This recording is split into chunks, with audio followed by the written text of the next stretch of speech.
All right. I So felt weird popping my beer at first because nobody was doing anything. I was like, "Oh God, I'm the country redneck alcoholic of the show." Sweet. I got mine too. So I think it's probably live now. So if people are watching, they're hearing whatever's going on right now. So Cool. don't worry about it. Just be aware that as we get set up and get ready to go,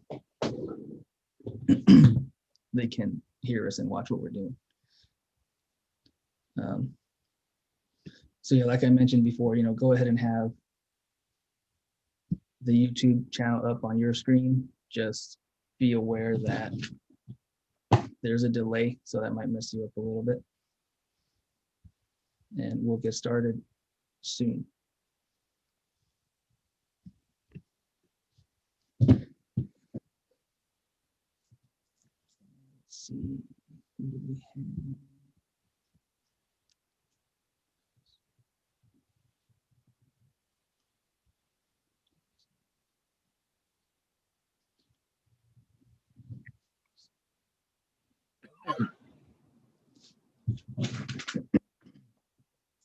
All right, so we'll get started about 5 minutes. We'll give some people a chance to hop on and get ready. You don't want to start without everybody, make anybody feel sad.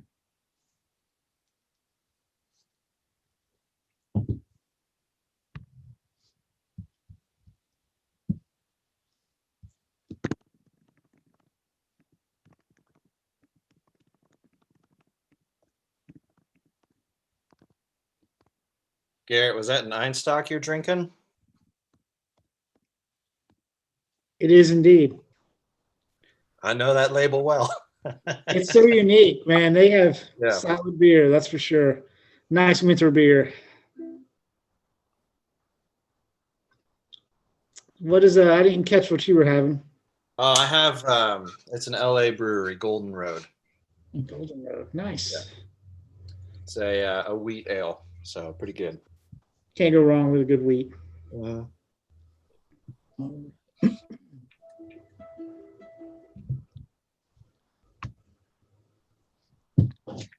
right, so I'll get us started in a little bit. I'll share a little bit about Nervous Ghost Press, about what we're doing, what we hope to do, accomplish in the future, what we've done in the past, and kind of what we believe as far as poetry, art, and everything else.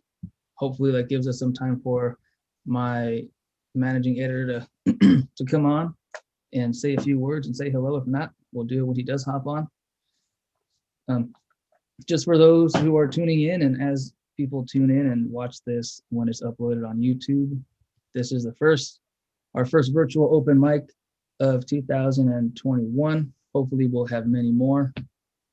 It is officially titled FU 2020, because I think we all agree with that sentiment, in one way or another. So Nervous Ghost Press. My name is Matthew Mejia. Welcome everybody to our virtual open mic, and we're excited. We're happy to have you. And we have what's really, a literal open mic today, because more than half of the people sharing and performing and speaking and reading, I have no idea who they are. I've never seen you. I've never met you. And I'm happy to have now met you, because we're building our communities and we're growing and we're coming together for the sake of art, for the sake of self-expression, for healing, for saving lives and everything else. And Nervous Ghost Press, when Chad and Michael and myself, when we began for those purposes.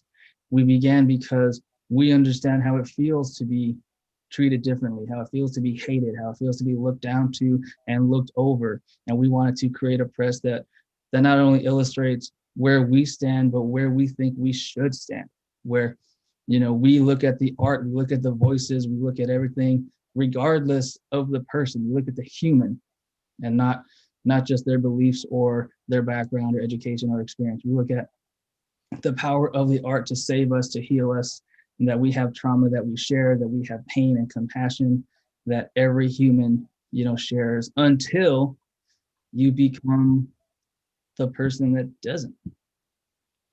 If you prove that you're hateful, then, well, you don't really have a place here with us, but until then, you haven't done it yet. So just like with, I shared everybody here there, there's no rule. We have about a 2 to 3 minute, maybe more, depending on, you and what you're reading and what, where we are time wise.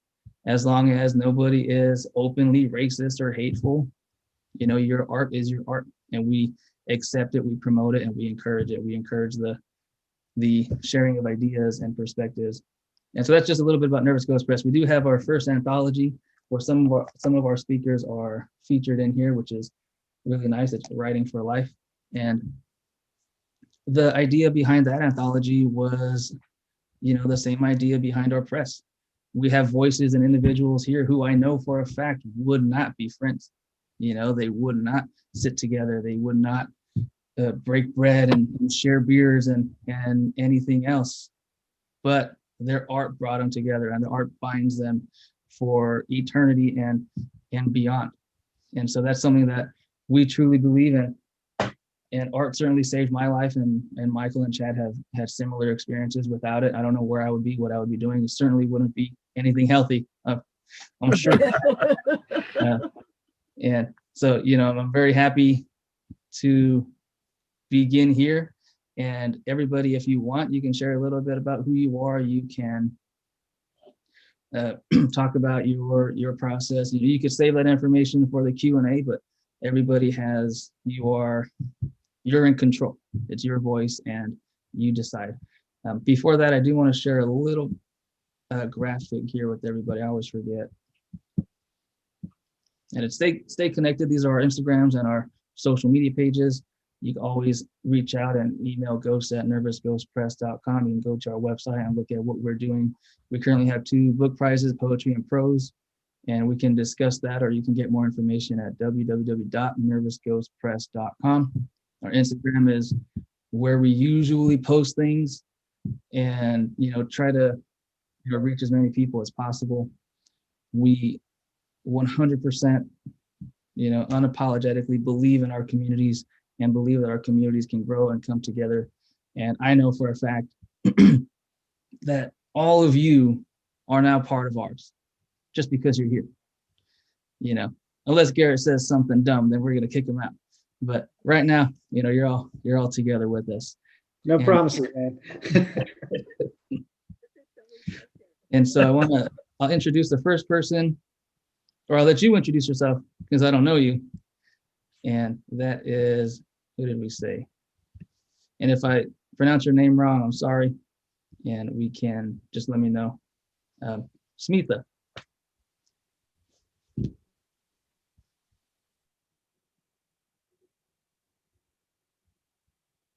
Smitha, you have to unmute yourself. Let's see if it works. Thank you. Thank you, Matthew. Thank you, Nervous Ghost, and good evening, everyone. I'm speaking from Mumbai, India, and it is 7:30 a.m. in the morning. I am an artist and a poet, and without further ado, I shall present you my poem titled SOS Swan. Swans are soaring on dream-laden wings. Mist envelopes the sky. There are jewels glittering in the lake below, mirroring their beauty as they fly. Swans are soaring on dream-laden wings. Mist envelopes the sky. There are jewels glittering in the lake below, mirroring their beauty as they fly. Elegance in breadth, elegance in form. They soar the earth and tie it around strong V formations of speed and strength, reaching them to faraway lands of warm, golden breath. The picture was different just a month before, as feathers were torn, their lives in danger, swans struggling through haze and plunder, evil of the earth hovering close.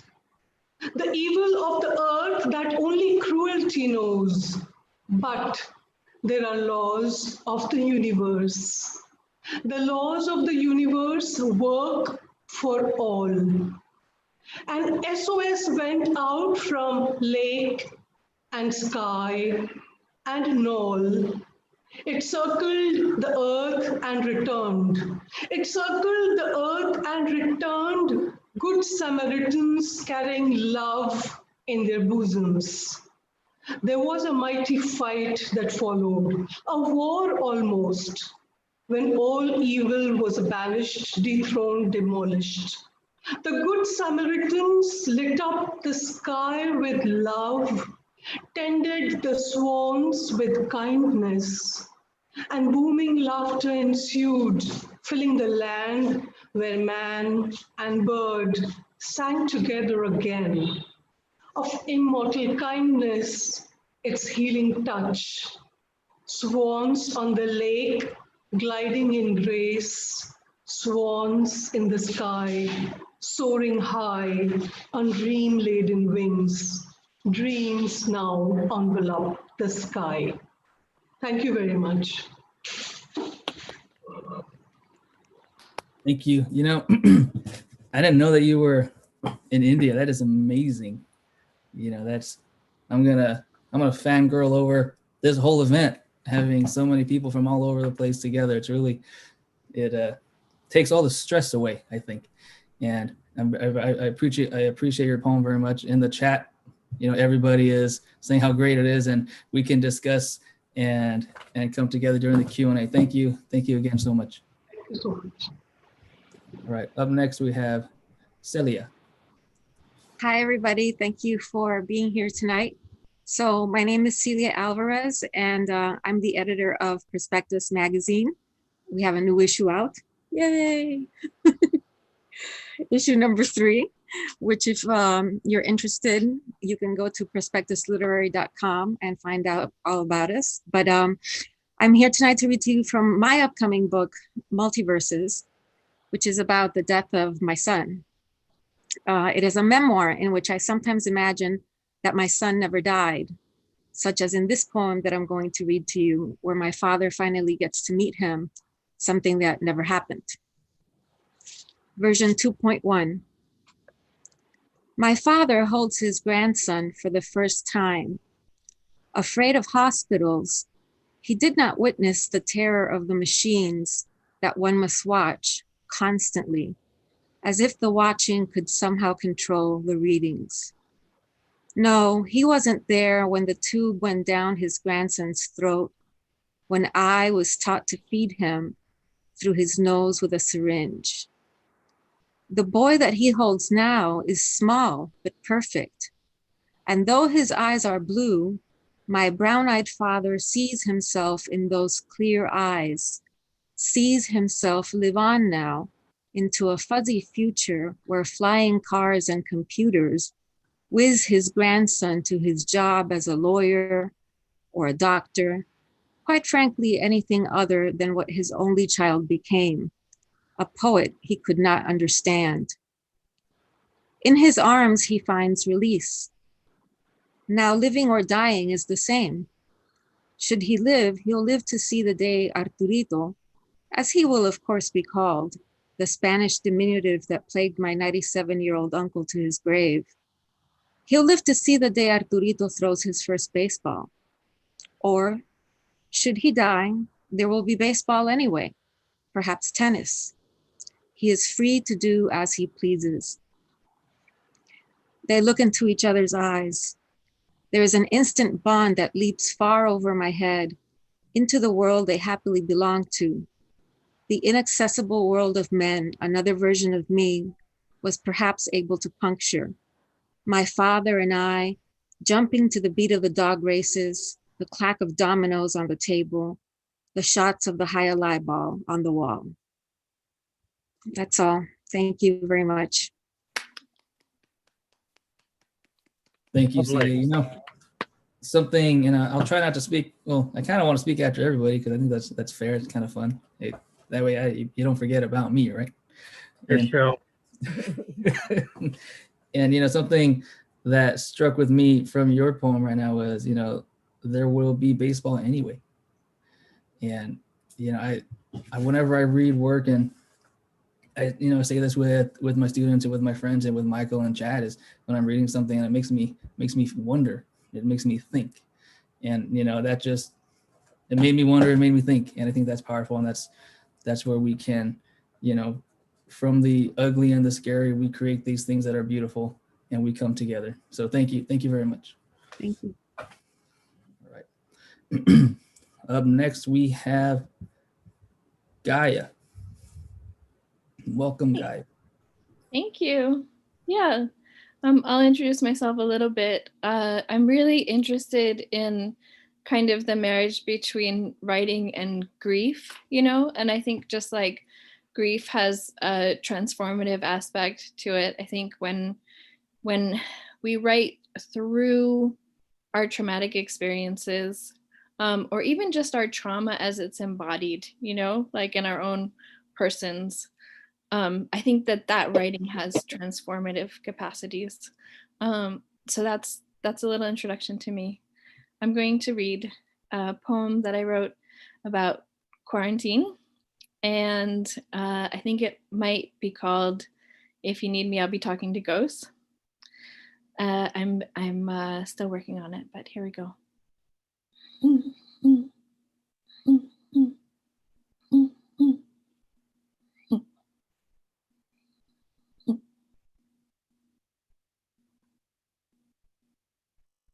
God, how frustrating.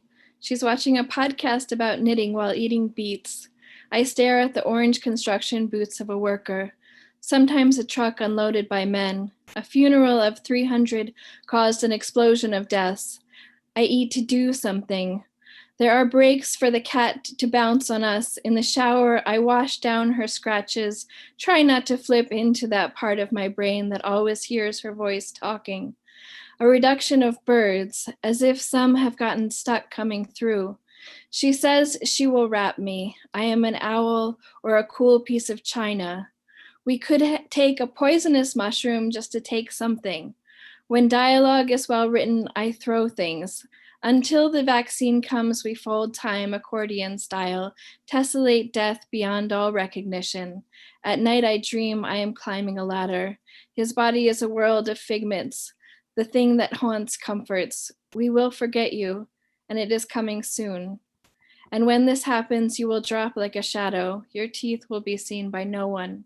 We will, honey, wrap you in black plastic, honey. We are porous with body count, rife with the unreturned. The wind picks up what privilege has forbidden, but is not numb, is easy to lift.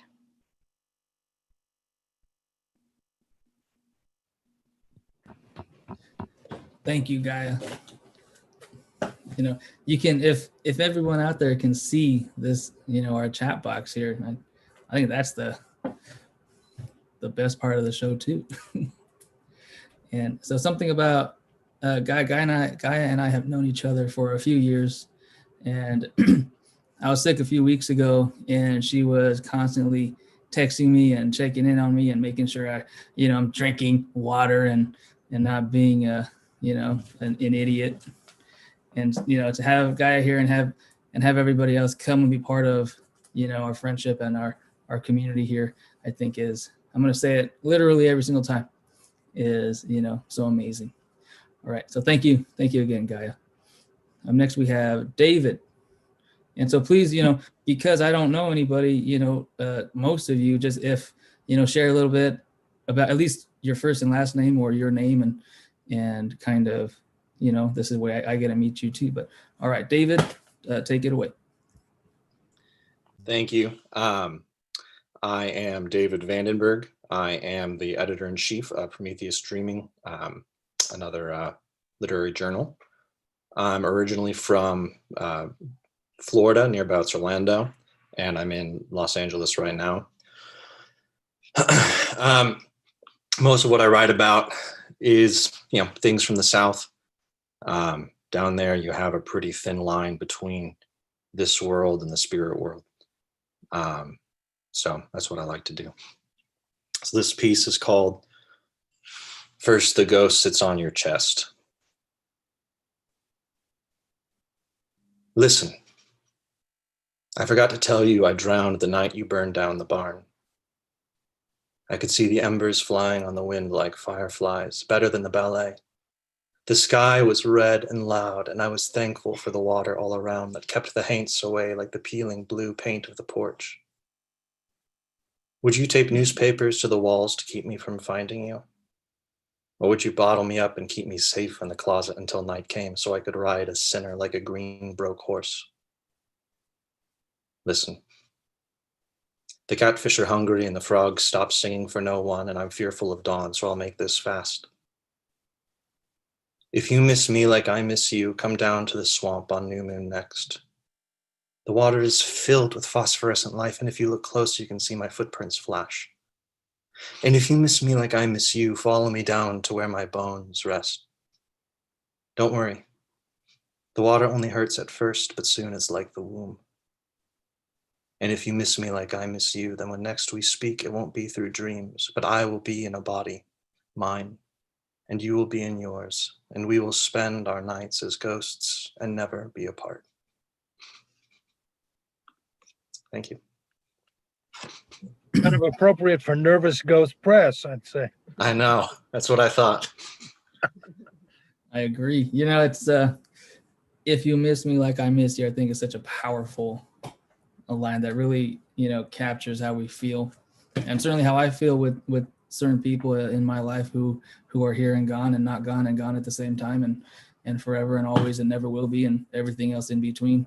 And you know what I really like, and this is more practical, people always ask me in class, what's the point of an alliteration and why do we think they're important and why are they so powerful and useful in poetry and in prose and all of the writing? Like, because sounds matter. Peeling blue paint off the porch. I'm like, it just hit me straight in the face. That was really cool. Thank you, David. All right. Let's see. Looking at my list here. All right. Oh, next up we have Ben.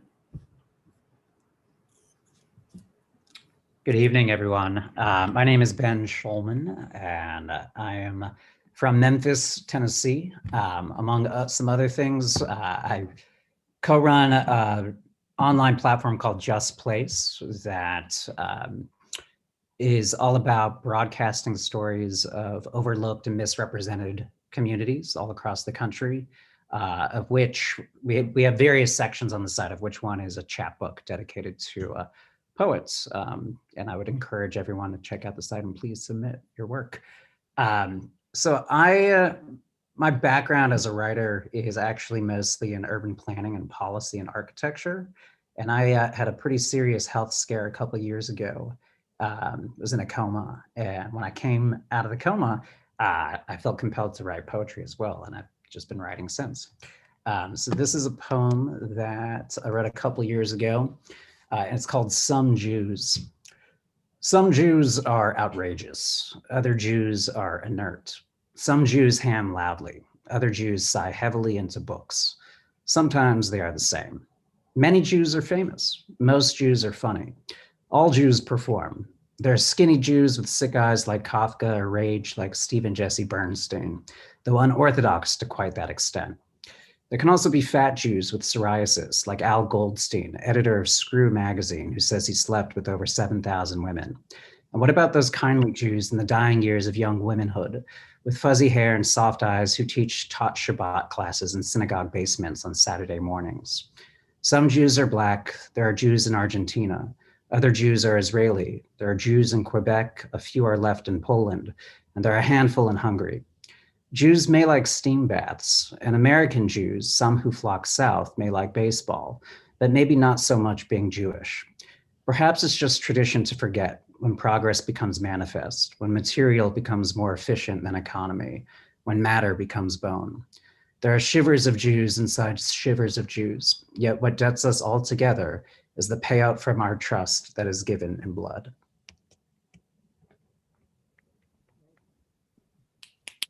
Thank you, Ben. And I'm glad you're better, and I'm glad that you're with us. Thank you. I think it's very telling and important. You're compelled to write. I think a lot of us are compelled to to do whatever art that we do. And that's what, drives us. And that's what Nervous Ghost Press, Chad and Michael and myself try to illustrate, that there are things in here, like I'm wearing my love sweater, and it pushes us and it informs us and it makes us who we are and what we're not. And so thank you very much, Ben. All right, up next we have Marina. So Marina, take it away. Hi guys, my name is Marina Benzon. I'm from the Bay Area in California. I'm currently based in Los Angeles, and I'm actually going to take you guys through two fairly short poems in my book my chapbook that's already out, called Millennial Dog Eater. So this first one is called Tell the News Reporter. If you should find my body off-road of a narrow hiking trail and bloodied at the hands of a determined man, tell the news reporter that I tried. Tell the news reporter that I walked with my keys between my knuckles and my best friend on the phone, and I nearly broke my neck from looking over my shoulder.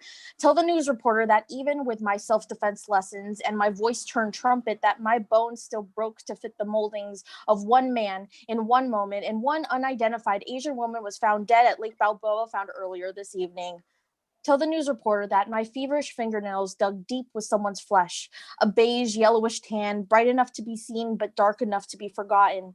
Will they say that I was exceptionally bright, or I was unfailingly kind? Will they lie for me when my throat is gagged by a forest green cardigan? Tell the news reporter that even in death, I like to be on the front page. Despite the fact that I'm not a Jessica, Megan, or Becky, tell the news reporter that I was deserving of love the same way I was deserving of death. Thank you. I am going to go ahead and move forward with this last poem of mine. With what's been happening in our government, I feel like this poem's a little bit relevant. It's called Boot on My Neck. Your boot is on my neck. Your grip is around my vocal cords. You strum a hymn of a thankless job, a job that makes less movement, makes less effort, makes less and becomes irrelevant. Sing that I've depleted your societal value. Pray on your false idols to grant you better days. Recite all the inaccuracies of who I am at your Sunday service. As you sing my name and sighs and diligently dismantle me with a rosary skewed between your fingers, understand that the people have fallen long before the steeple was built, before the church bells rang, before the administrations were born. The upper hand had always belonged to the power behind the position, the power behind the badge, the power behind the gun. So when your boot is on my neck and your grip is around my vocal cords, understand that we all see you. Thank you. Thank you, Marina, and such powerful sentiments there and words, and we really appreciate it. And also, can you share again your chapbook and where everybody can find it? Yeah, so my chapbook is titled Millennial Dog Eater. It is found on perennialpress.com. You can find it through online. You could try their Instagram, or you could even touch base with me on my Instagram, which is my first name, marina.benzon. Yeah, grab a copy if you like, or don't. Do what you like. Awesome. Thank you. Thank you very much. And hopefully everybody go get one. Go get one whether you want to or not. And all right, up next we have, where are my notes here? We have Mimi. Mimi, the floor is yours. I didn't know I was next, but it's okay. I've been enjoying everyone else's poetry. Hi, everyone. My name is Mimi Tempest. I'm originally from Los Angeles, but I currently live in Oakland. And I'm just here to read some stuff for y'all. All right. This doesn't have a title yet. I war dance on faceless memories, deciding against the rigorous threshold of a nuisance day. I spray paint my essence until the tables turn, music in back walls, alleyways of cigarette tails, screaming tricks. What you know about a Tuesday morning on a psychedelic trip down forever, where bravado is a fairy tale of might could that never was, and never was is the name of a Black girl gone missing again down Sunset Boulevard. What you know about a LA woman. Jim Morrison almost got it right about me. Deep and wide into a quaalude of misfortunes, white boys with greedy hands and bloody noses whisper mindfucks into a distant tidal wave of privilege as trajectory. In the basement is where I slaved on a microphone for 5 years. 3 of them I tap danced for pennies. The 2 after that, my mouth found its way onto every promoter's manhood. I told everyone I caught a lucky streak. That phase was called Glitter Guzzler. Where did she go? Was she ever there? Is she here now? What you want to know about a LA woman? She's devil horned, withstands radiant levels of torturing loneliness, hazes of hatred locks into infinite doldrums of mistakes that are now too late to correct. I'd give you my tongue and swallow my fury if I thought it could save me. I'd close my eyes and never wake up if I remembered how he always romanticized about the opportunity of tomorrow. He don't pick up my calls no more. He turned into a Mexican mule. He turned me out and left me cold to call himself a hero.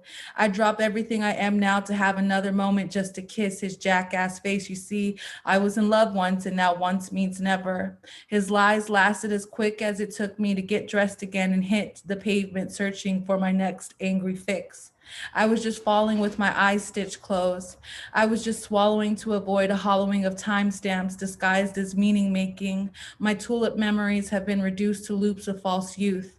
I was just running through that ghost city pretending to be diva. I was just trying to forget that my father never loved me. I was just fucking all the zombie men with thick dicks and false hopes to turn me shooting as star. Where did she go? Was she ever there? Is she here now? And that's when God found me on Broadway. Claimed I was an impossible thing, looked me up and down with the same content that holds steady in my father's eyes, said, look at you. This is the 10th time I caught you snorting cocaine on a Sunday. Late past midnight, made a friend out of you, and up till dawn got a new girlfriend. You call it free love dancing, but the stuttering in your chest is a skip away from a full stop. And so it goes another night in my 100-year battle with the devil disguised as God. And it feels heaven-like on this trip through hell.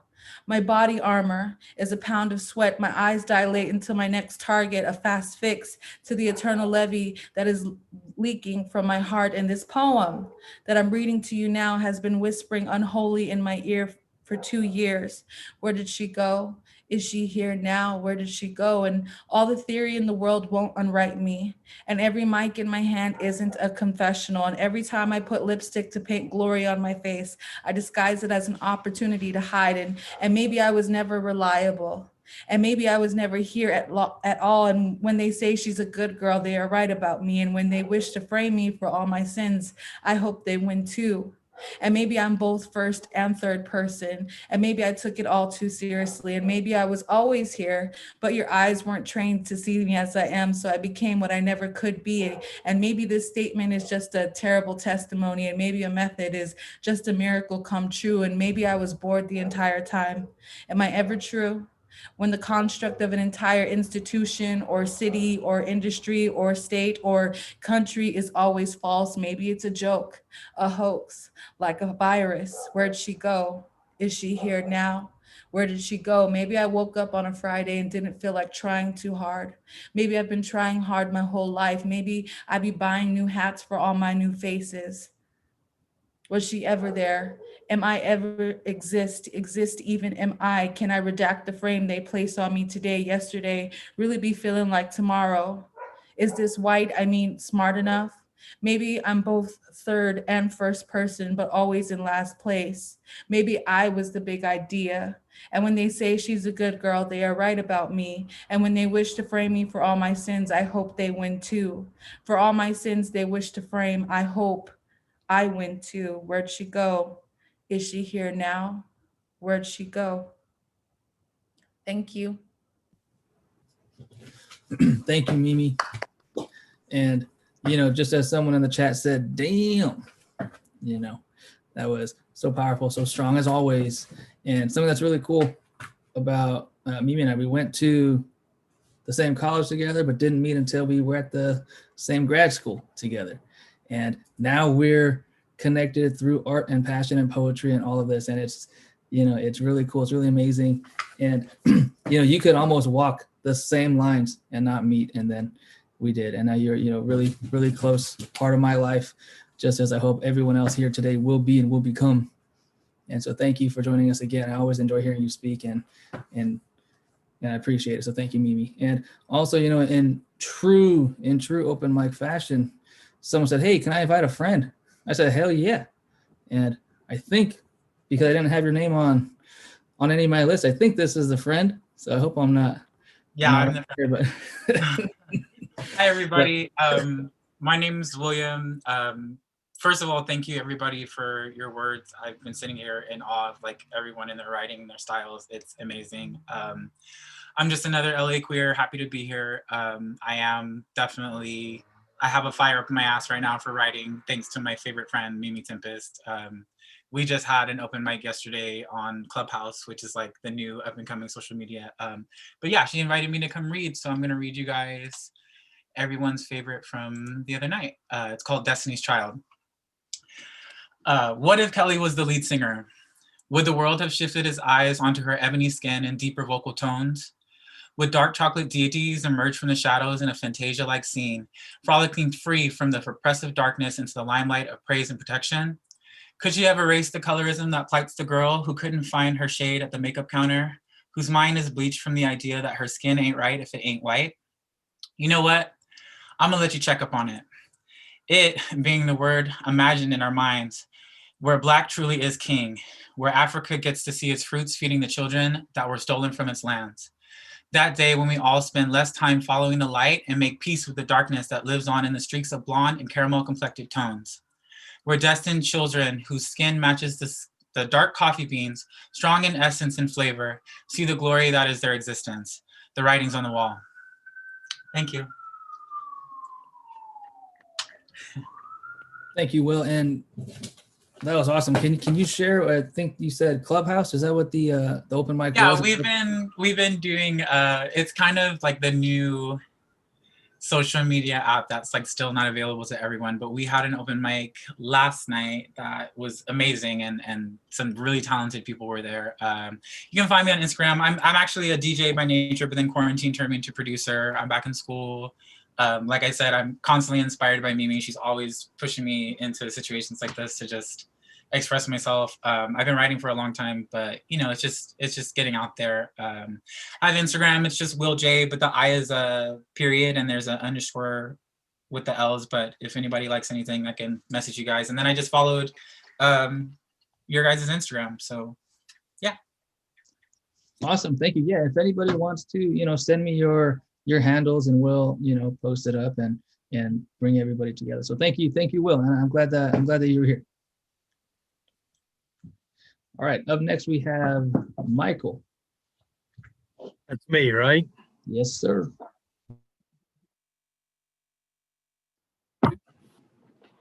I've had a kind of long life of wandering landscapes, and I recently put together a quartet of books that sort of contains that journey.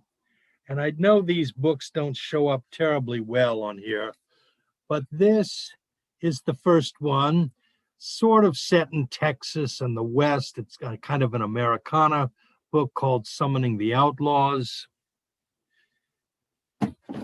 Then I did a book called Where She Dances that's kind of about the great she as I discovered her living in Iran, in a poem called A Dance of Stone, for instance.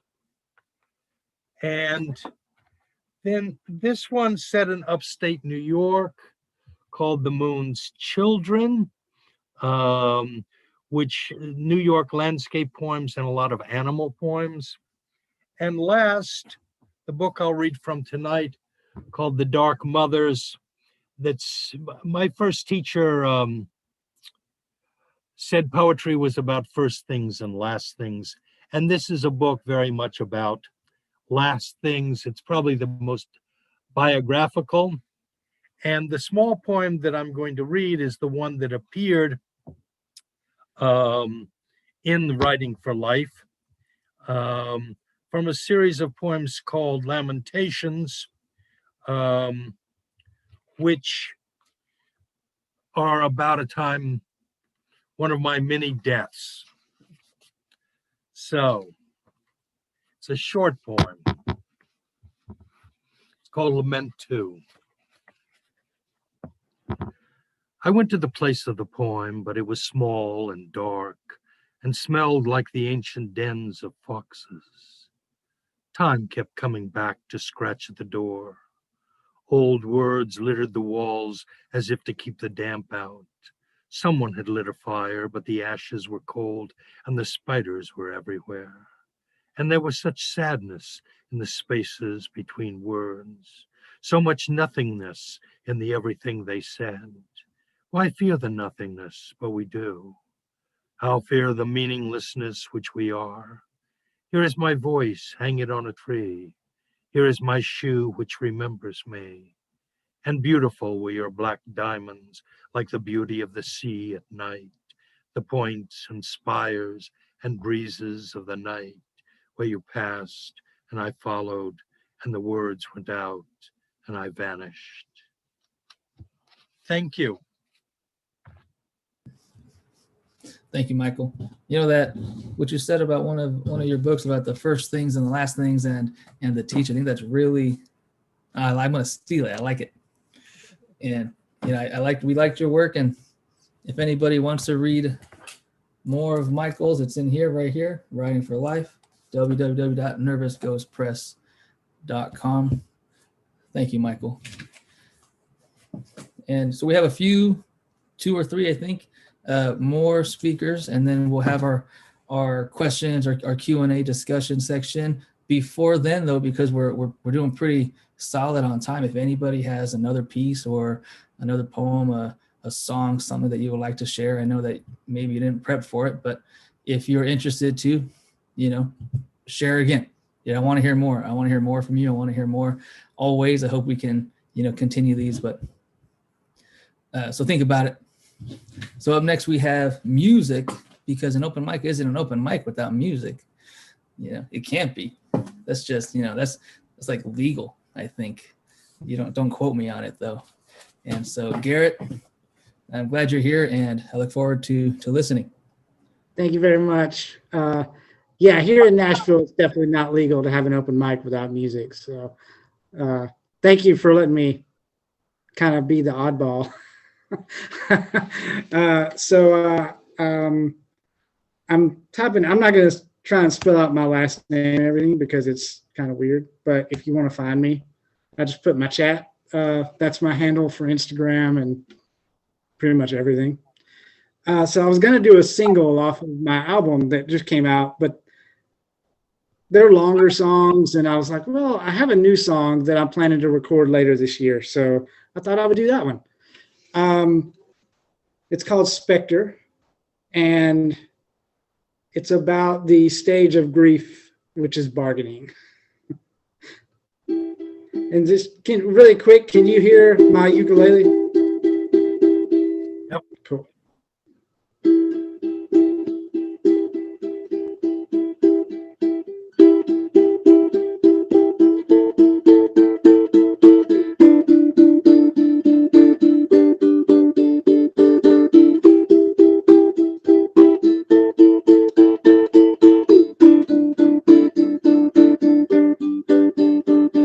Sound in the dark, footsteps awake, no sound, too quiet. I wake to the dark, look for a shadow. It's gone now, no sign, too quiet. I look for you.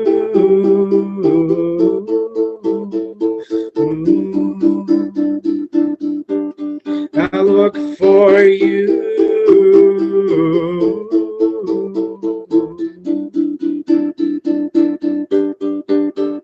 Bring me slamming doors and flying plates. The floating full torso apparition. Is it real? I think hear me? Will I take a specter if it's you? Will I take a specter if it's you? I look for you.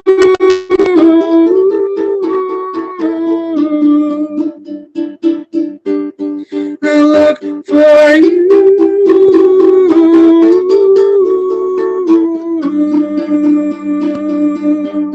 I look for you.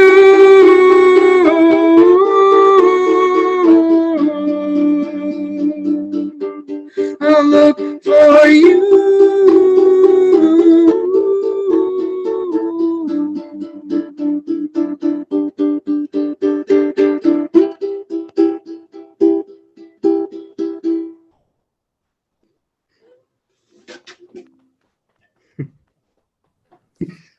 Thank you. That was awesome.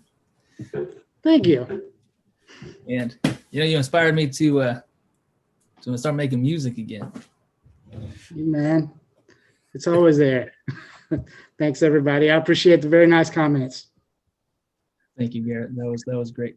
And so we have our final new speaker, and then we'll have some more work by some who have already read, which is really great too. So, Crystal, I think you're here. So go ahead and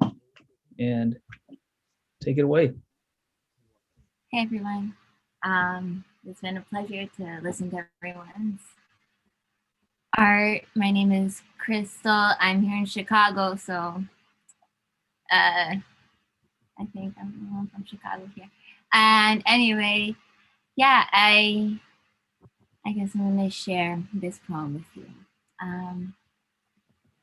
It's called Avalanche. All right.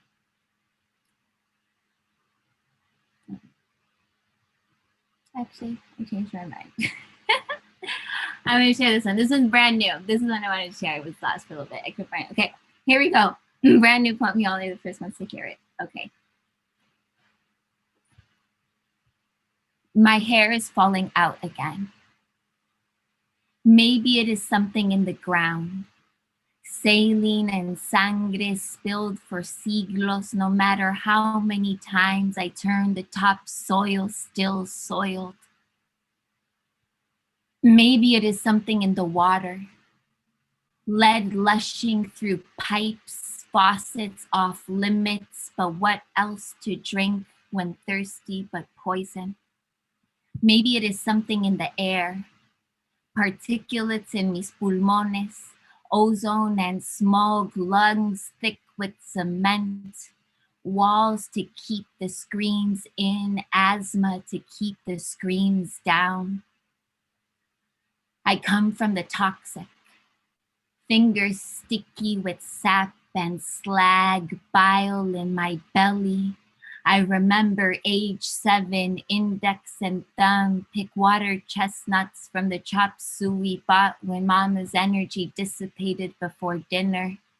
Supper confession wafer, never learned to be prayer, just to keep silent. Inner child fragments, unable to pry rainbows from fractures, I focus on the shattered. Sometimes I let the anger drip and drip and drip between my thighs, unsought hands, and drip, cycle of blood and birth, and drip, strands of hair, and drip, join the current, and drip, bad feminist, bad sister, bad woman, and drip. I come from the toxic. Sick to my soul, I plant cinnamon between each toe. Noche buena in my womb, Santa Maria in my eyes, a single aloe along my spine, hoping they take root. It is said plants purify, an alchemy all their own. I keep planting vines round my ankles, marigolds in each ear in hope. Now garden, now grove, now woods, now thicket and thorn, now forest, fire, ash, and the stench of burnt hair. I come from the toxic. No cleanse cleanses. So I am as I am. I honor this past and bury this self, for only the earth rebirths.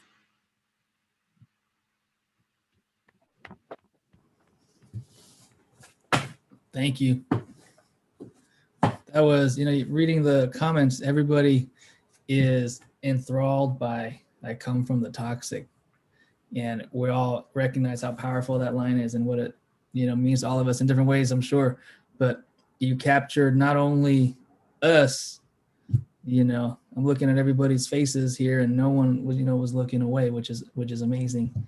And so thank you, Crystal. Thank you very much. I hope we can, discuss more in the Q&A after a few more speakers. All of us can come together and discuss all of these things. And so we do have a few more who are going to share again, which is really, really, really cool. And do you all care who goes first or just in the order that I choose, or don't give me that responsibility? But all right, Celia, since you typed it first. Sorry, I just had to unmute myself. So I'll read you another poem from the same collection. This one is called version 1.09, and this is truth. This is part of the actual memoir. The night Arturo dies, my father is sleeping when we get home. In the morning before the funeral, I expect to see him drenched in tears, ready to bemoan the fact that he never got to see his grandson. How his own cowardice kept him from the one opportunity he would ever have.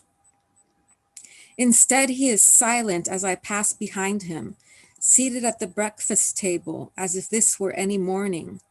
Though he attends the mass, the funeral, and the burial, he says not one word to me for 30 days.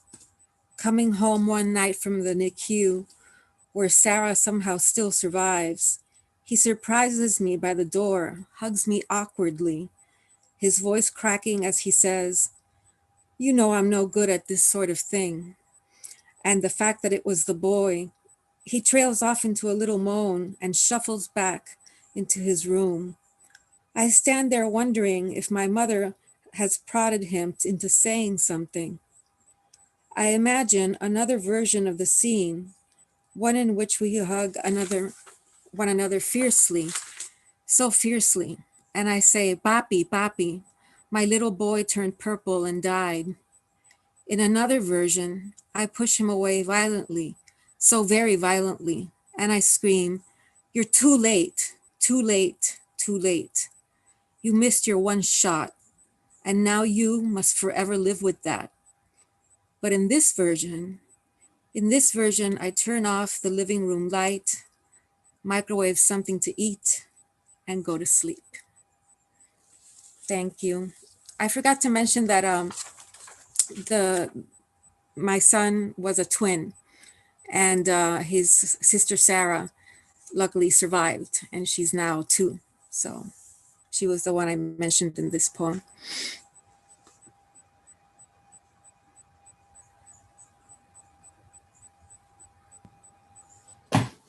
All right, Will, if you're ready. Yeah, that was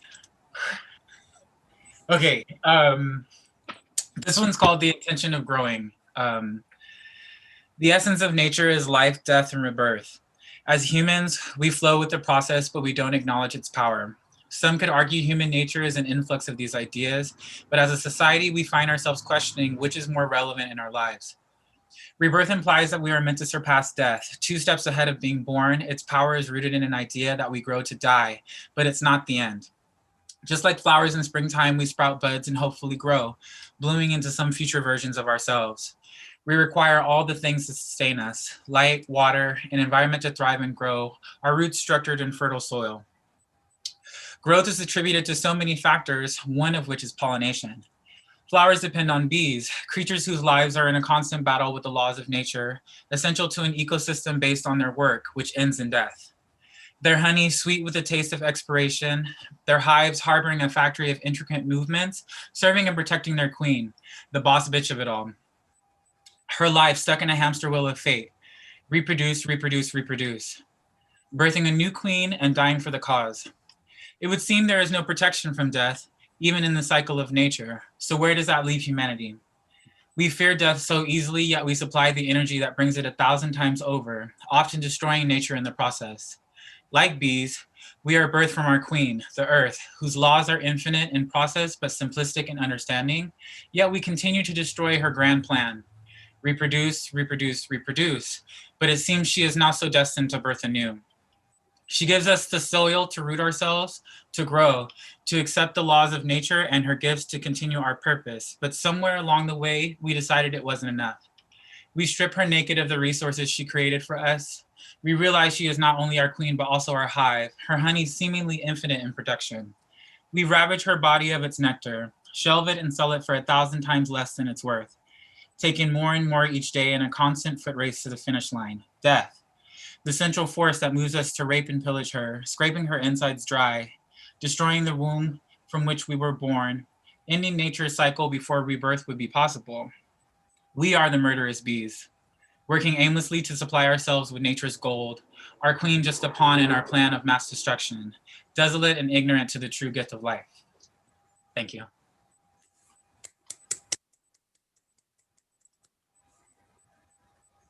Thank you, Will. And next to it, we have more work from David and then from Michael, and then we'll begin our Q&A. Thank you. So this one is the titular piece from my chapbook, Love Letters from an Arsonist. It was a finalist for the 2020 Callisto Gaio Contemporary chapbook competition. So, Love Letters from an Arsonist. Daddy was a wildfire, burned himself inside out, spat out pine cone suns, what can only grow in flames, held me close so I burned his fingers, kissed me on flintlock mouth, belched smoke, laughed, that's my boy. I love stars and tarry skies, pick 'em out of constellations like loose diamonds, turned to glass and greasy palms, smashed to pieces against chipped asphalt, said, walk on boy, that bridge was made to burn, and you more tindering than man. Drank gasoline from mama's breast, breathe fire when I dream. Love you strong as devil winds. Remember me when sky is red and night haze reads 110 and moon as big as it's ever been. Cause baby, I've been burned before and you're the match for me. Saw the future in the blaze. Ash footprints walk backwards and half ghost steps. White corn liquor sings. And all I ever was or am is nothing like I hope to be. Found God out back making mash. Ask, why you make me like this? He say, there a hole deep down at the bottom of you. I ask why. He say, because you like me, my son.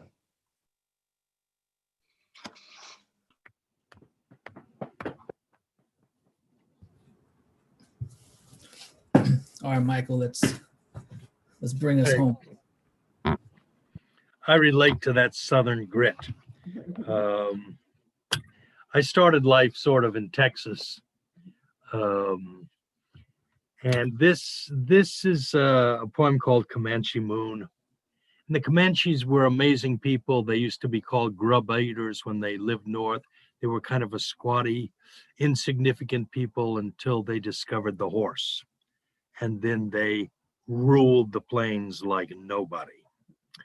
And this was my take on Comanche Moon. Meant death on the Texas plains. That bone-white light with the horned, black-faced, stone-age demons of vengeance rode like shadows of death over the mesas, along trails few men could trace, even in daylight. They were crueler than the prairies, or the Texas blue northers, crueler than death. They'd roast you on a spit and laugh, scoop out your brains while you were still breathing. They lived so close to the prairie, they were the prairie. It mapped their hearts. They were magicians with horses, better light cavalry than Genghis Khan's Mongols or the Parthians, able to tame a Mustang in minutes or steal a horse while his rider slept, one rein tied to his wrist. But in the noonday sun, the bleached bones of their buffalo stretched farther than the eye could see, their ponies murdered by the thousands. They learned no pitiless savage sun god could ever match the intricacies of Christian hypocrisy or the murderous Comanche that grew in every Texan heart. My theory of why Texans are Republicans. Thank you, Michael. And before we begin our Q&A, I just I would like to share how much I appreciate everybody coming together and working and sharing your vulnerability and who you are with your writing and with your music. And I think it's really courageous and brave that we can do this and put ourselves in this position to where it's scary and where it hurts at times and it's painful, but it is so beautiful and it's so powerful. And so thank you, everybody. And I hope that we can continue. And so we're going to begin our Q&A. And I have the first question, and then of course you can all ask each other questions because it's a discussion. It's not just question and answer. And so I want us to be able to do that. I'm also changing the format so all of our faces are going to be on the screen at the same time. So as always, a disclaimer: if you're doing something weird, turn off your video. Okay, there's no hiding anymore.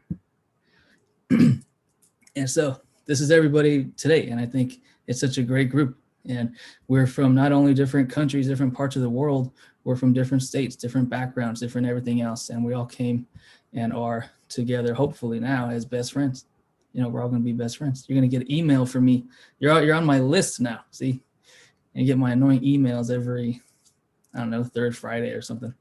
And so my first question for everybody, and if you can answer in the chat so I can put it into the YouTube comments, is how can people who are watching now and who will watch in the future get a hold of you or find your work, find your chapbooks, find things you're working on, listen to your music, and stay up to date with what's going on? So you can, if anybody wants to share, you can share, but also if you type it in our chat box, I'll put it into the YouTube chat box so people can have your Instagram and your social medias and your websites. Okay.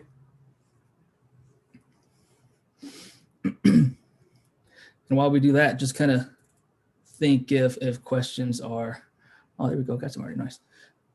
Because I'm going to be busy, putting all of these into the thing. So while you're doing that, one question I have for maybe Garrett, because Garrett, you were the strange one of us today. You had music, and I know that a lot of poetry is rhythmic. A lot of prose can have rhythm and different sounds, and how we play with words and how the words play with themselves. What's your approach when you have music too?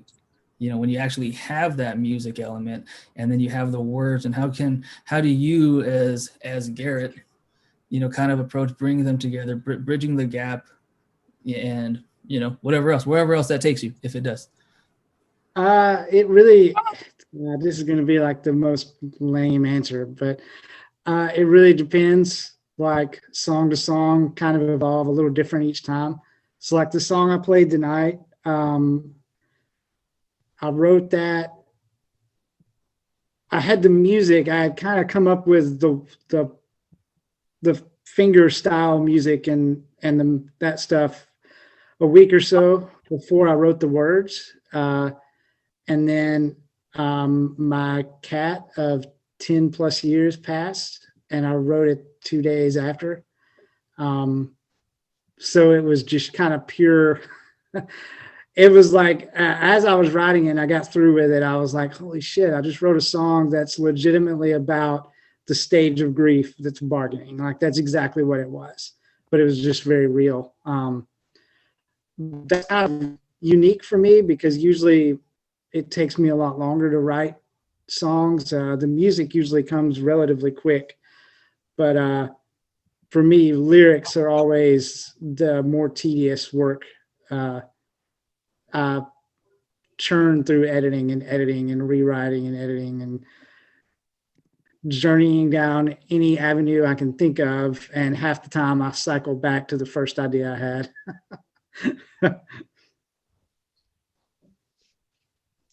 Awesome. No, that's really cool. And you know that when I'm writing, sometimes I get stuck if I had a melody in my head and then I try and write a poem, and now the poem looks more like a song.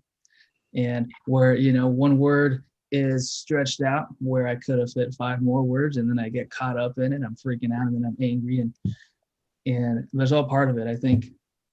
You know, and I think it's really, you know, it does prove that, you know, the art does help us heal.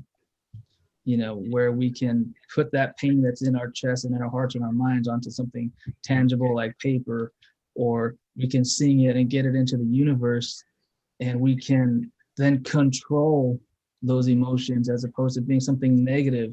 It's still hurtful and painful, but we use it as something that makes us grow and makes us stronger and makes us laugh and smile and come together like this. Yeah, totally. Yeah. Anybody else want to jump in, say something? I'm almost done. I'm almost done putting all your Instagram into the comment section here. I have a question from Marina.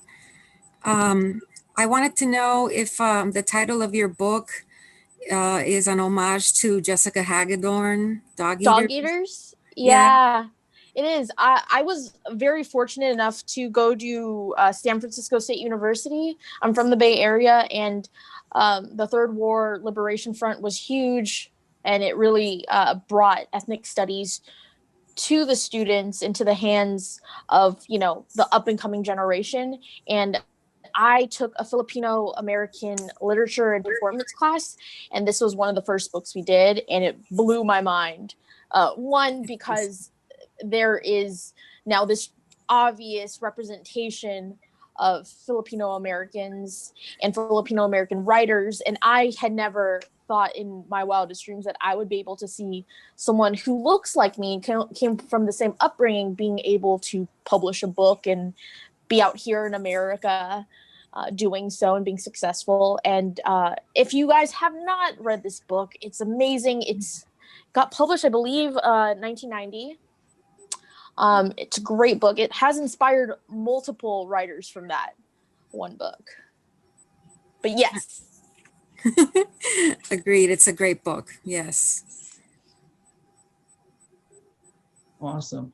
All right. So I just finished for everybody watching and those who will be watching. I didn't post the names next to them. I was, you know, too confusing for me. But there are websites, email addresses, Instagram handles, and you'll be able to find and search for and hopefully support everybody and see what they're up to. Because what it sounds like to me is everybody's doing something cool. And I'm really happy to be part of it. And so another question that I have and that I think I always ask everybody is, Michael, my managing editor, and we had an interview recently with a, you know, really cool writer and someone that we, you know, are influenced by and look up to. And she writes prose and scripts and things. And something that we were discussing with her, I don't want to get into any details because the interview's not out yet. But, you know, when you're writing a poem, when you're writing a song, when you're writing a character or a story or something, and the moments or the scenes or the emotions don't quite necessarily line up with you. You know, you could be writing it with someone else's perspective, or if I'm writing about something from, you know, maybe a sibling or a friend's perspective about me or about them or whatever it is, how do you navigate that? You know, how do you navigate disagreeing with someone in here, and yet in your book, you have to become them. You have to see things from their perspective, or you have to kind of challenge your own views, and how do you as individuals, as writers, you know, figure out that process, if that makes any sense? I'll jump in on that one. I typically don't write from my perspective. I think it's the poet's job to express humanity in all forms and shapes. So one of my favorite poems, and Matthew, you've heard this before, William has heard this before too, is utilizes the voice of my Uncle Pete, who is a former Vietnam veteran. And the whole poem is told from his perspective. You know, it has very harsh language, you know, language that I would never use, but it depicts, you know, the nature of patriarchy, the military-industrial complex, a Latinx complex that, you know, that is my perspective, but that I, you know, I don't fully have from a male's perspective. So I think the best poets have the capacity to jump into any form, any language, any experience, and write from that. I think if you could write a poem from the floor's perspective, you're a genius. So I think I think it's I think it's okay to stretch our capacities and to flex our capacities and use that. But I do think, like, I wouldn't tell that story of my Uncle Pete if I didn't know him. So I think it's for us to be conscientious, especially if you're a person of privilege, or to know how your how your perspective could be potentially voyeuristic. So it's a fine line. You have the capacity to stretch that muscle, but also know that your perspective may be harmful and may not tell the truth to the extent in which it could. So, you know, you just got to stretch and flex however you can. But it, you know, everyone's perspective is different. Totally. Yeah. I want to piggyback off of that, actually. That's a great question. I'm apologizing. I live next to a very busy main street, so it's very loud outside. I definitely believe in the art of like an act of empathy, like learning other people's or a character's habits, their thought process, and Uh-oh.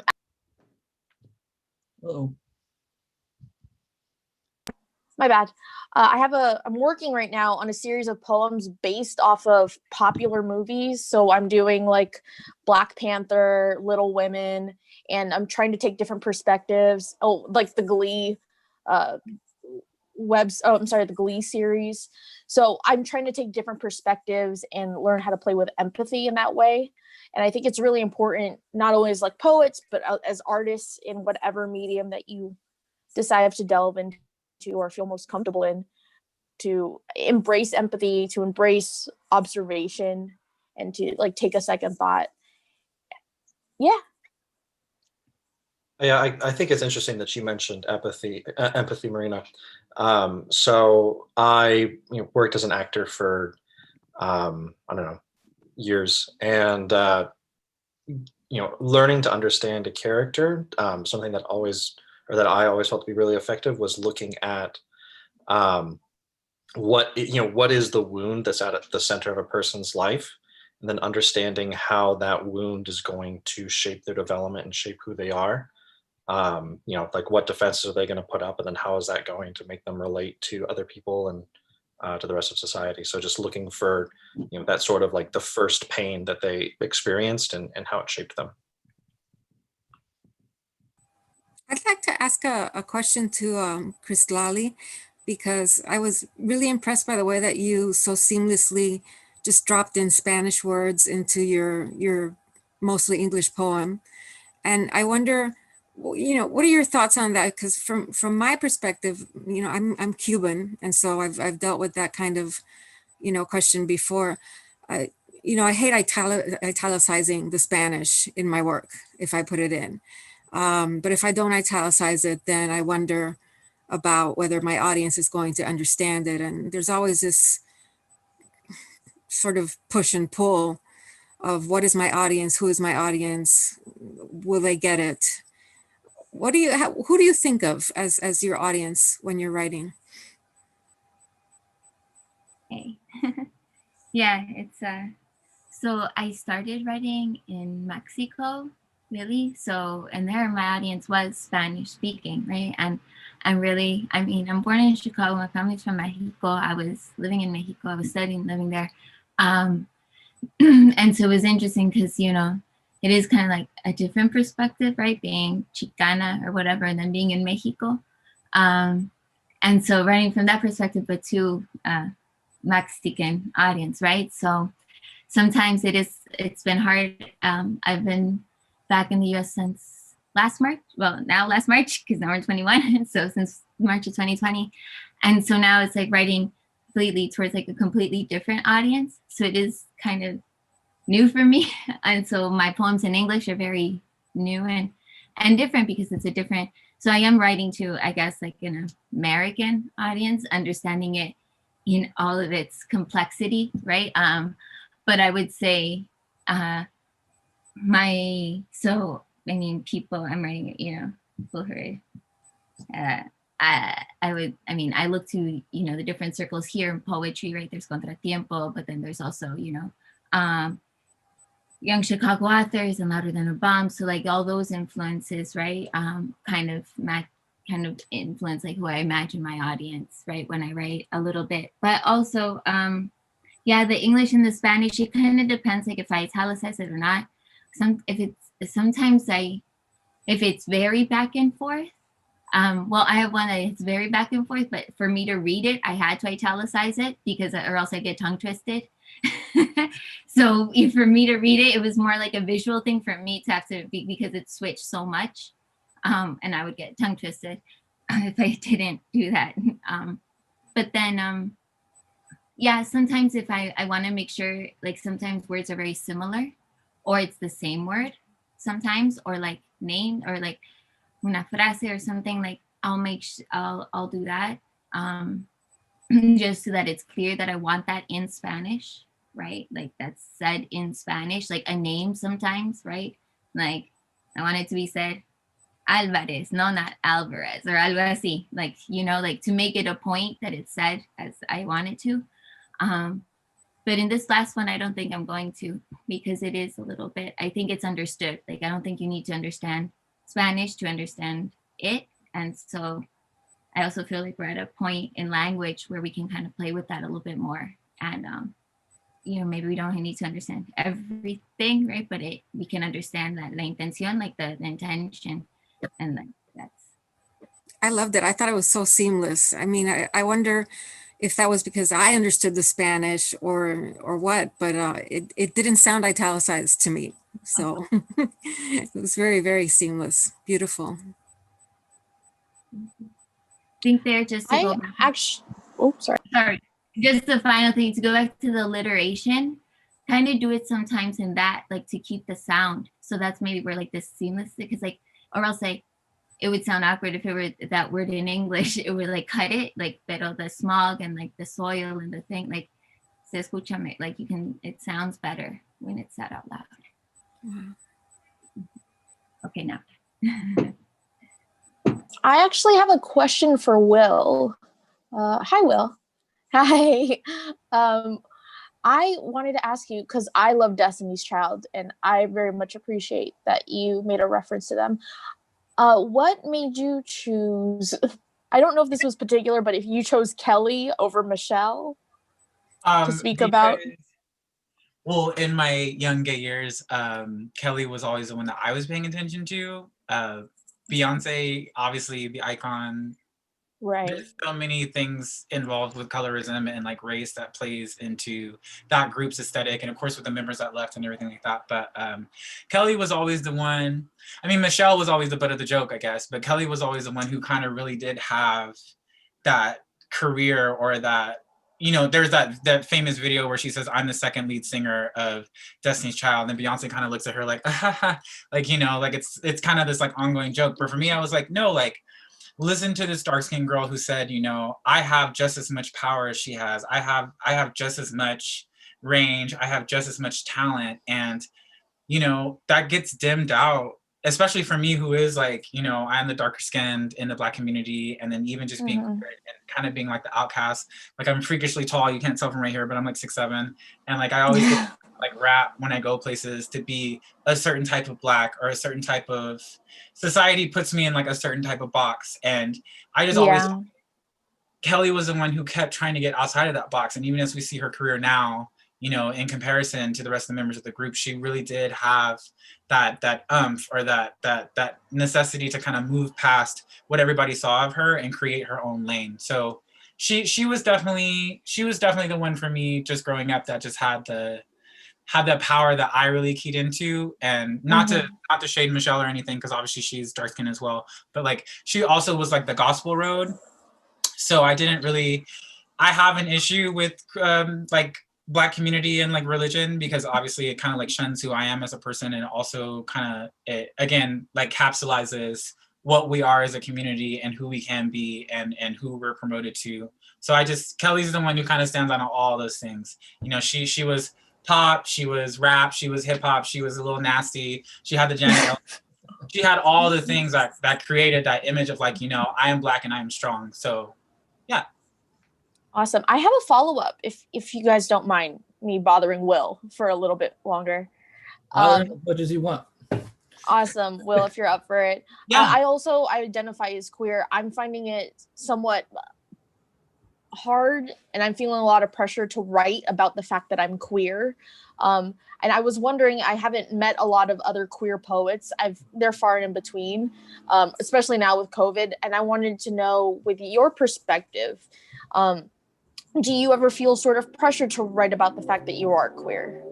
You know, it's funny because I was actually in a room in Clubhouse earlier talking to someone who, there was a woman named Trista who read from her book, which is very like sexualized and very like, it's a book about two bisexual women who are in heterosexual marriages.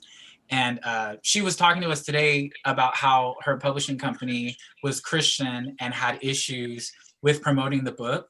And she felt like they wanted to like expand their market based on she was something different, but they also didn't want to promote her because her queerness or her bisexuality was kind of against the grain, you know? And I told her, I said, like, I guess you're gonna get more bees with honey, right? That's the expression, but it's like, you're gonna find that the community that you're searching for will know that you're queer, or that, I guess, even for me, like I have another piece that I wrote for the room that was like very centralized to like what I've been going through in the last year or so.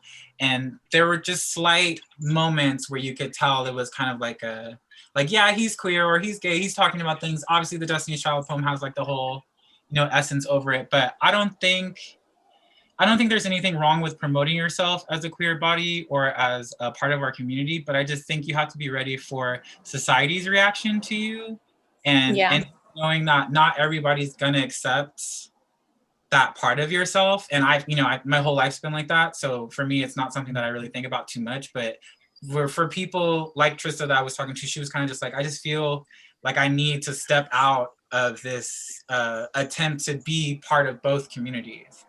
You know, I'm Black and I'm queer. The Black community doesn't always accept me. The queer community doesn't always accept me. But I am William and I am myself. And I know that whatever comes from me is an extension of both those things. So you're kind of paving the road yourself, you know? And I don't think I would have an issue writing a poem about being gay or being queer.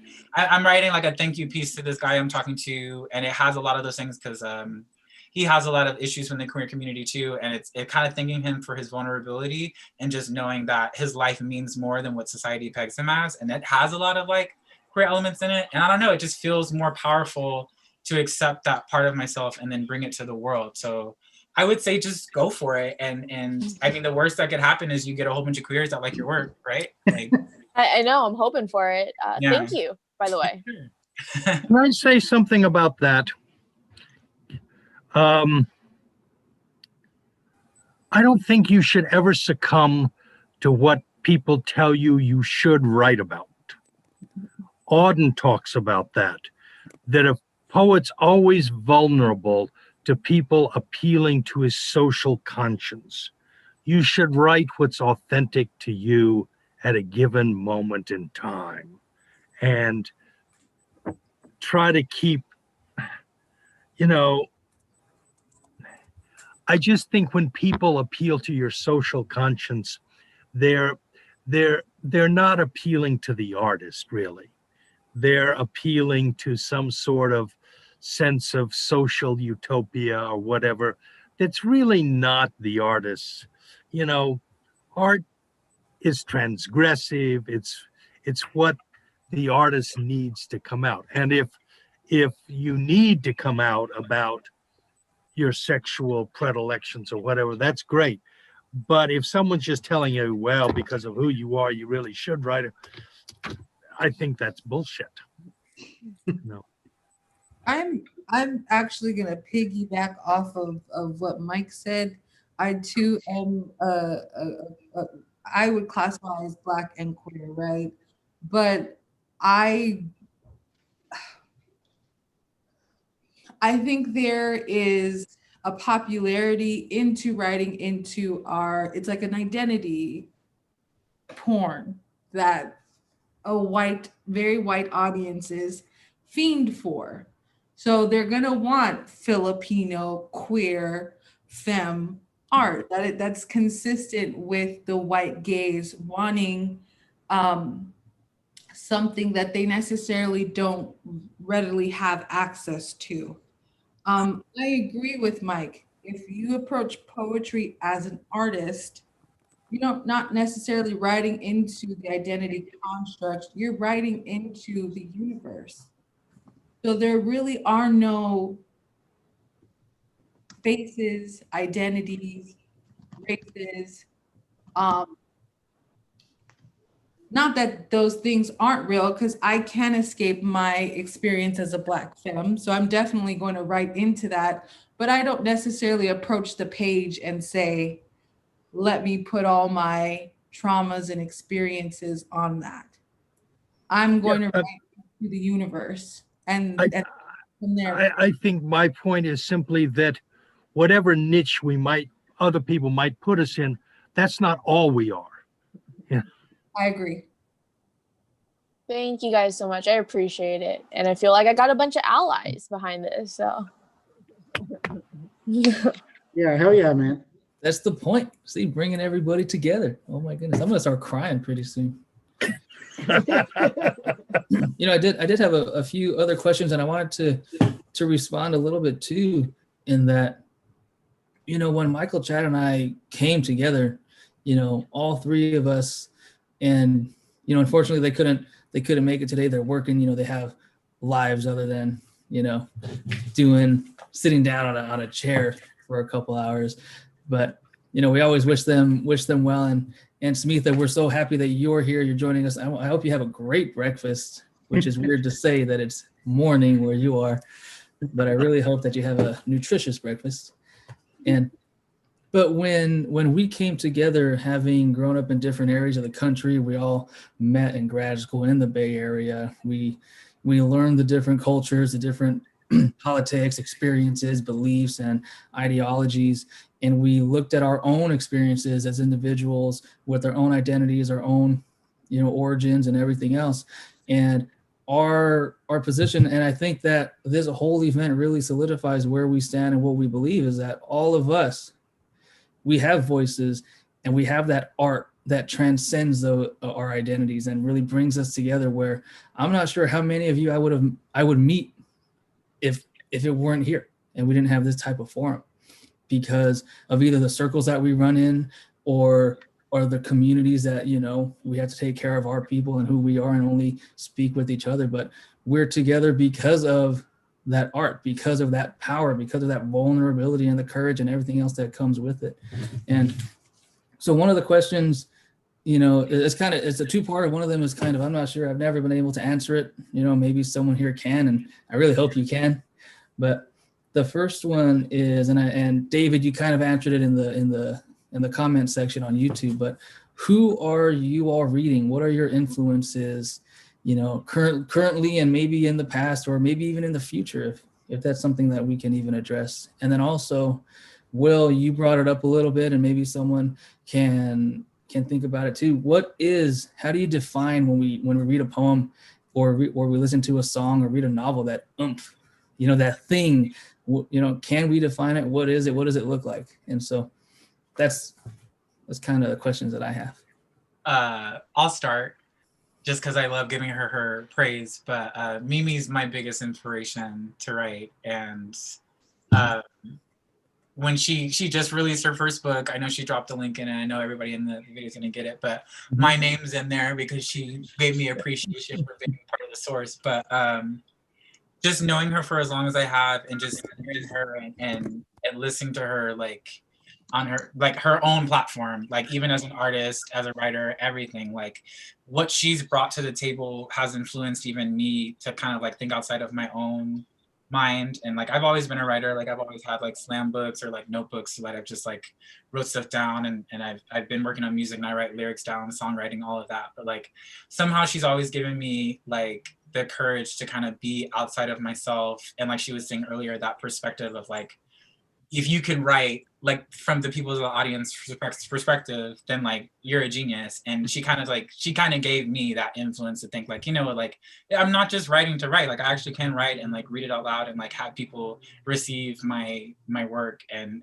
enjoy it or feel any type of way about it. So she's who I'm reading right now. And then I don't know, I feel like the definitely comes, I feel like partially for me, the comes from when I do feel a connection to the writer or the reader, or if there's something that kind of clicks into my personality or my thought process, or that empathy we were talking about, like if you can tell that writer has the ability to kind of see outside of themselves or speak to something that they may not have a lot of knowledge about, but they made the attempt to kind of understand it and did the research, or you can hear it. Like even my writing was just stuff out of my head, but you can still hear that I have these thoughts all the time. I'm always thinking about like, damn, like, why is the world like this? Why are we constructed to think like this? Why are we stuck in these, archaic systems of prehistoric bullshit?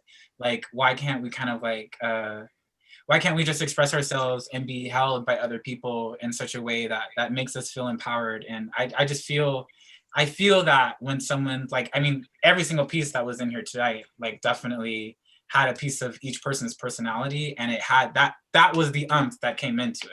It was like, you can kind of get that sense of like heritage, culture, upbringing, or the imagery, like all the pieces that come together to make, the big pie. So, yeah. Well, You will. Love you, Mimi. I think one way to define that is, Emily Dickinson said she liked poems that took the top of her head off. E. Housman said he liked poems that when he was shaving in the morning, if he recited them, they would make the hair on his chin stand up enough to get a close shave. And when I read many years ago in Lithuania, people came up and told me that when I was reading, they felt the hair on their arms stand up. That's what I look for in a poem. That thing that gives you, I think, a momentary glimpse of the face of God or something, because poems come out of the paradox. They say things that can't be said otherwise. And when that moment happens, it's a little hair-raising, I think. I mean, that's what I look for in a poem, as the oomph, as that kind of hair-raising presence of something transcendent. I agree with Mike. As an editor looking at like a weekly publication, we're reading easily a few hundred poems a week, in addition to maybe, I don't know, at least 50 short stories. And that's just like a lot of ink to get through, and very quickly you can tell, like, is there something really special Is there a line? Is there a moment? Is something with the language that they've done that just stands out? And so I always try to apply that to whatever it is that I'm writing, where it's like, okay, like what is the heart of this piece? What's the phrase that I hope, or a phrase or two that I hope people are going to take away? And even if they forget everything else about the poem, I want them to hold on to these words, and everything else is leading up to, why should you care about these words? So that's what I try to do. I agree. Yeah, those are great answers. Does anybody else have anything before I ask our final question, or if anybody has any other questions?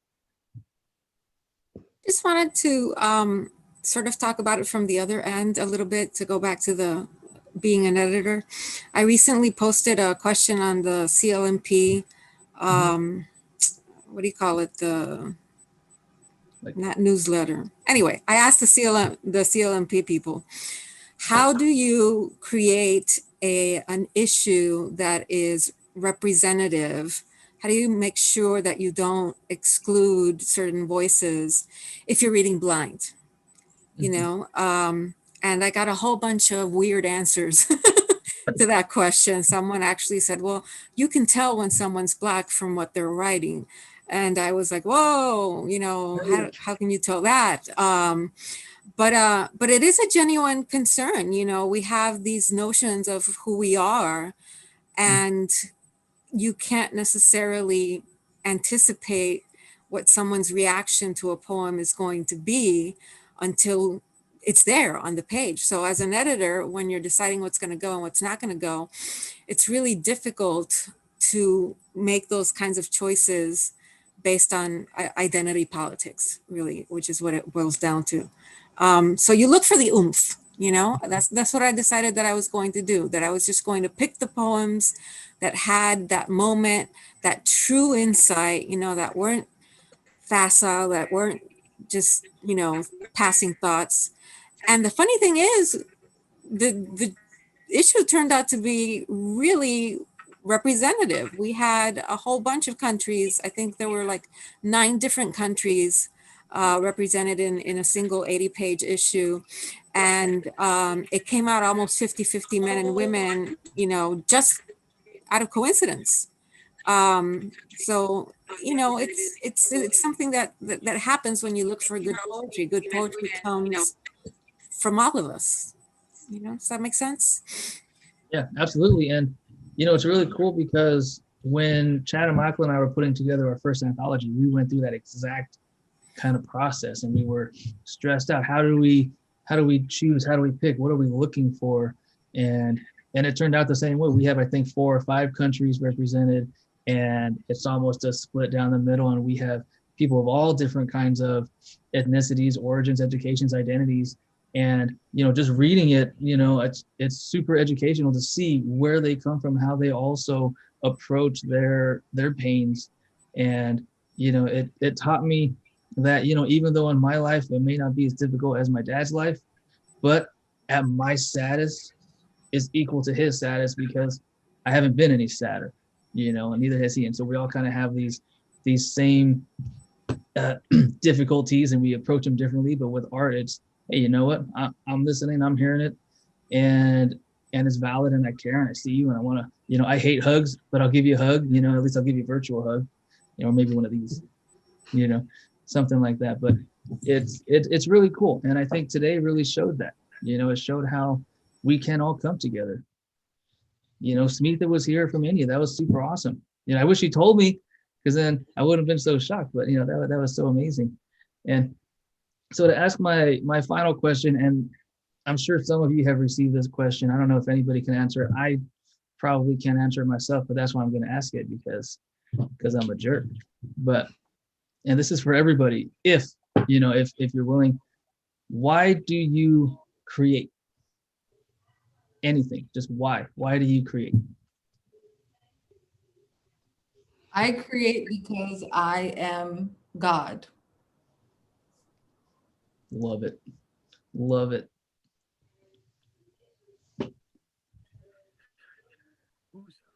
poem was that? That's a solid answer. Yeah, was it Mark Strand or someone who had the poem about the ape, about you put the pencil in his hand and you sit him at the desk and say, "You look like a god. Why don't you write something?" Awesome. Yeah, I write because I couldn't think of anything else to do. I had been an athlete. I had a motorcycle accident that ended that. I spent a year on my back in a hospital bed hearing Bob Dylan turn the world on its head. And I thought, well, I've been around the world several times and I'm only, 17. I must have seen something there. And I spent the next 60 plus years trying to figure out what I saw. That's what my poems were, is just trying to get it under the skin of experience. A lot of things influenced it. The fact that I often was at places where I didn't understand the language at all. So I just heard the music and lived kind of through my eyes. I think that was an important part of how my own poetry, I was dyslexic. I had a hard time learning to read and stuff, but anything I heard stuck in my ear. And so I just worked to kind of tune my ear. And whereas I used to stutter in class if I had to read out loud, once I decided I'm a poet, I taught myself to relax enough in my head to be able to deliver. And for the first 40 years of my career, I always recited my poems. I reached a point after having quadruple bypass surgery where I didn't trust my memory quite that much. But that was my kind of journey, which I take to be kind of related to my left hand and thing. But it's both very specific and also kind of generic, I think. I think in the end, there is something of generic about a poet's journey, even if the details vary. Awesome. Here. Go ahead. A little bit the why. Yeah, it's interesting. I love that answer, no, because you're God, because we're all God, because we have that bit of creator in us. And when you said that, it came, for me, it was like, well, not recreate, but kind of like, I am in this, I kind of have to recreate myself a little bit. And that's what I do through poetry as well.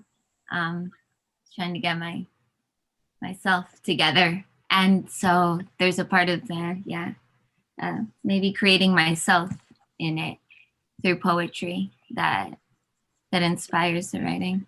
And then there's, I like the present, just the present moment, the things that everything, but trying to go from the particular to the universal is something that I try to do, or I don't know, when I think about, everything happening around us, and I try to think about it in the big picture, in that universe or universal that's been talked about. So anyway, that's my long, short answer. Awesome. I'll keep mine fairly short. I like to create just because, one, I like it, and two, I have a lot of displaced emotions or ideas, and I feel like they need to live outside of me. Like they need to be put somewhere tangible where I can see it. Plainly said. Thank you, guys. Yeah, piggyback off of that, definitely create to express the things that I've been taught to not express, and to be seen not only by myself, but the community of people who have always followed me and just depended on me for one thing or another. Like I continue to create music, I write, I speak, even just using my voice for any matter just makes me feel like I'm here with purpose and moving with purpose. Yeah. Mm-hmm. For me, I would say I never really had a choice. one of my earliest memories before I could, read or write. My parents bought me a journal, and I just spent my hours writing individual letters. I recognized that they were letters, but I didn't know how to write or how to spell. And then I just go around and I'd read my stories to people. I studied a lot of Lacanian psychoanalysis when I was in college, and something that, whatever, it's flawed theory or whatever, but something that I thought was an interesting idea was the idea that each of us were nothing but a collection of stories that we tell ourselves. And so for me, I'm naturally a very sort of withdrawn and shy person. And so the idea of telling the collection of stories that I am is very intimidating. But then at the same time, it's like, well, is my own anxiety and are my own neuroses like that important to the world that I can like just cut myself off from the rest of it? And that just always, so that's like my, like, oh no, this is ridiculous, just go ahead and share. So that's my 2 cents. I think stories humanize us. As I sometimes tell my students, life is just one damn thing after another until you make it a story. And there's something very satisfying about having that circle of story. It's comforting and gives us our humanity. We are, so far as we know, the only creatures who tell stories. The bees do in a way, but it's a little different. I think it's the compulsion to connect.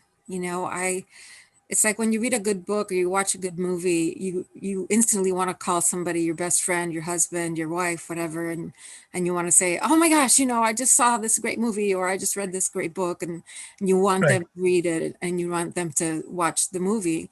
And then an idea pops into your head, or a phrase or a word, and you just can't get rid of it. So you have to write it down for someone else to get rid of it, or it just never leaves your head, so it's a compulsion. And then you want to polish it. Yes, exactly. That polishing is the art making kind of.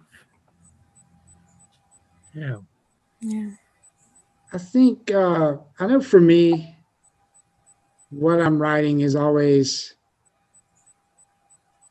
very, I'm assuming it's like this for everybody. It's very personal. It usually involves some sort of internal growth that I am trying to figure out. Been sitting, trying to think of like a metaphor. It's almost like sometimes it feels like I've had 40 years of building and carrying and placing armor, and creating helps me shed that armor to get back to my true core. And I don't think I'm alone in that. So creating and putting it out allows me to help myself, but it also helps me, or allows me to feel like I'm contributing to someone else that needs it. I recently was listening to a speaker, and he was just talking about different skills we all have. And so he was talking about, like, if you have a true passion for something, it's not a thing where you need to keep it inside. Like if you have a gift, your duty is to provide that gift to the community around you, because you're not the only one that can use it. You just may be the only one that can put it out in that certain way. So that's a long answer. It's a selfish way. It's a selfish drive, and it's also a desire to help as well. It's complicated for me. I think it is a search for authenticity. I think we all crave that. At least for my generation, authenticity was sort of the holy grail, Awesome. Thank you. Did someone say something? I heard a noise. No, I was just going to add one more thing. Oh, yeah. That I was very conflicted about writing about my son's death. I spent a long time thinking, are these poems just for me? Am I ever going to allow anybody else to read them? I didn't want to, in a sense, exploit what had happened to me and turn it into, some book or something. But I finally realized that the reason why I had written it was because I couldn't talk about it, and this happens, I think, when anybody dies. A lot of people sort of just turn the other way, and because they don't know what to say, or they don't know how to comfort you, although they might want to. And so there were all these feelings inside of me and all these things that I needed to say and nobody to say them to. And so I wrote them down on paper, and I figure that someone out there might feel those same things and maybe be comforted by the fact that someone else also felt them and wrote about them. So, well, that's sort of Matthew's principal metaphor, is art is how we turn pain into something positive, and how we get at it. Yeah, and similar to you, and this is why I'm happy that we have these discussions, is because we can take from this and grow and connect outside of this kind of forum and format. Is when my youngest brother died 1.5 years or 2 years ago, I didn't write for a year, almost maybe 1.5 years. I wrote nothing. I was scared of what would come out. I was scared of where it would take me and what I would say and how I would say it. And I found out through, finally writing something, sharing with my friends, or finally saying, hey, holy shit, this just happened. I want to talk to you because I don't know where it's going in here, but it's not going anywhere good. And then I was happy that I had friends who also had siblings die. Like, it was like, I was happy that you're also suffering in this kind of a way, because it means I'm not by myself. And then we create because, like Garrett said, and like you said too, somebody can read it somewhere. And as humans and kind of that experience, that human experience is not specific to a lot of us. A lot of us have had, shitty things happen to us and awful things happen to us. And we come together through those. And then next thing you know, we're best friends and we're communicating for years and years and years and years and years. And it's like, hey, remember when life sucked? You made it a little better, And so on that note, I want to thank everybody. I will end the live stream, but I'll keep this open for all of us to kind of, debrief, say bye. And I don't just want to kick you out, because that always seemed kind of rude. But thank you, everybody, for viewing. Thank you for those who will view. Of course, stay in touch, connect with Nervous Ghost Press, myself, Michael, and Chad at nervousghostpress.com. You can email ghost@nervousghostpress. And on the website, you'll find our One Word, One World project that's going on that will bring the community together one word at a time. We have our 2021 book prizes, and email us, add us, follow us, everything else. And we're always happy to connect.